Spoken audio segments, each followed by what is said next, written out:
తెల్లవారే వెలుగు రేఖలా పచ్చ పచ్చ పచ్చి మట్టి బొమ్మలా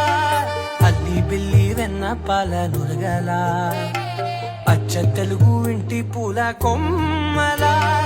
దేవదేవుడే పంపగా ఇలా దేవతే మా ఇంట అడుగే పెట్టెనంట బ్రహ్మ కళ్ళలో కాంతులే